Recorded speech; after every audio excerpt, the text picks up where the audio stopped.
ہمارے لیے ایسا ہی ہے جیسے کوئی نہایت معزز، مکرم، محترم، محبوب مہمان کی آمد ہو. تھوڑی دیر کے لیے سوچئے کہ اگر کوئی ایسی ہستی، کوئی ایسا شخص جو آپ کو انتہائی محبوب ہو اور 1 سال گزر چکا ہو اس کی ملاقات کو،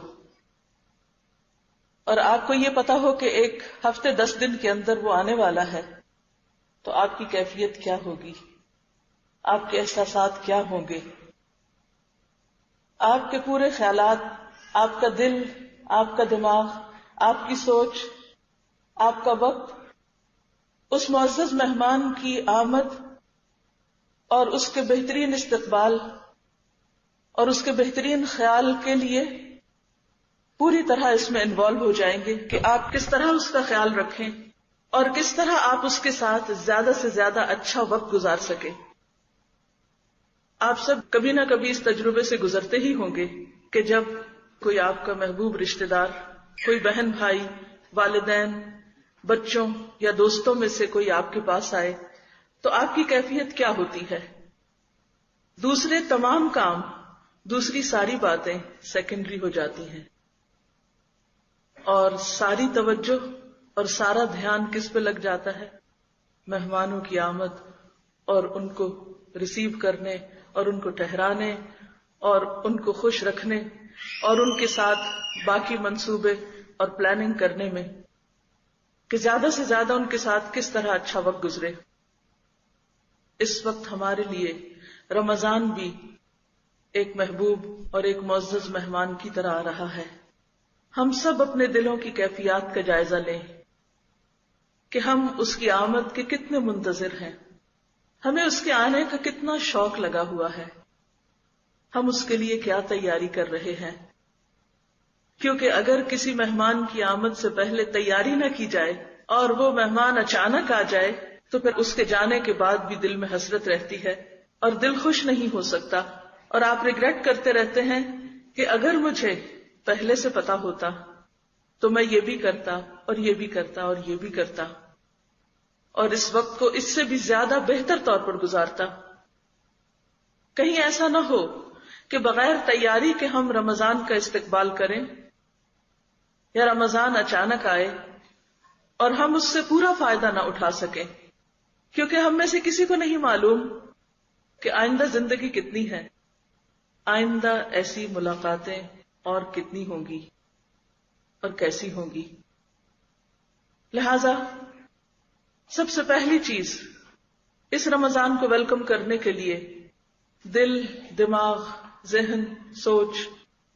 اور اپنی عملی زندگی اور اپنی ساری روٹین پر نظر ثانی کرنے کی ضرورت ہے. جیسے کسی مہمان کی آمد پر سارے گھر کی اور گھر والوں کی روٹین تبدیل ہو جاتی ہے، سونے جاگنے کے اوقات بدل جاتے ہیں، کام کاج کے اوقات بدل جاتے ہیں، اسی طرح اس مہمان کی آمد پر بھی آپ کی اپنی ذاتی، گھر والوں کی اور باقی ہر چیز کی روٹین بدلے گی اور بدلنی چاہیے. کیونکہ اگر رمضان کسی تبدیلی کا باعث نہیں تو گویا ہم نے کچھ بھی نہیں پایا. تو ہم اللہ سے دعا کرتے ہیں کہ واقعی یہ رمضان ہمارے پاس اس طرح آئے کہ ہم اسے دل، دماغ اور روح کے ساتھ قبول کریں، اور پھر واقعی ہماری زندگی کے اندر اس کے بعد ایک تبدیلی آئے. جب یہ رمضان جائے تو ہم ایک نئے انسان بن چکے ہوں اور ہمارے ایمان اور تقوی اور خشوع اور باقی کیفیات میں ایک بہترین تبدیلی آ چکی ہو. کیونکہ رمضان تو آ ہی اس لیے رہا ہے، وہ تو ہمیں کچھ دینے کے لیے آ رہا ہے، روحانی خوشی، ایمانی قوت اور تقوی میں اضافہ. اور اگر اس کی آمد پر ہم سب یہ نہ لے سکے تو پھر ہم نے کیا پایا؟ اگر ہماری زندگی رمضان سے پہلے بھی وہی اور رمضان میں بھی وہی اور رمضان کے بعد بھی وہی، تو گویا ہم نے پھر اس آنے والے مہمان کا حق ادا نہیں کیا. آنے سے پہلے خوشی ہونی چاہیے، جب وہ آ جائے تو احترام ہونا چاہیے،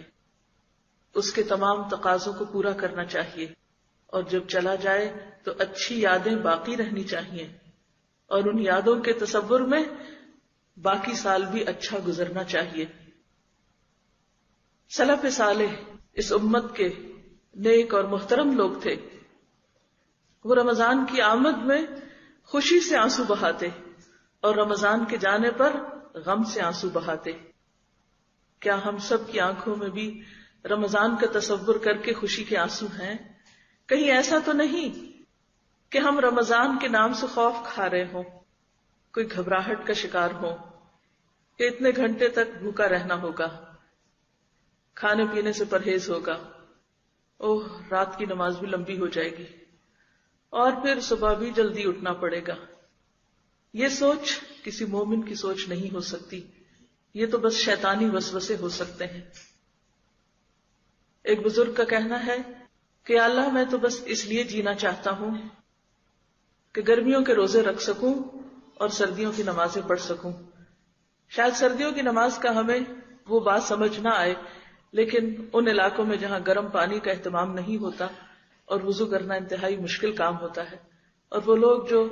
سردیوں کی راتوں میں بھی عشاء اور فجر کی نماز کا اہتمام کرتے ہیں، یہ کس کا قول ہو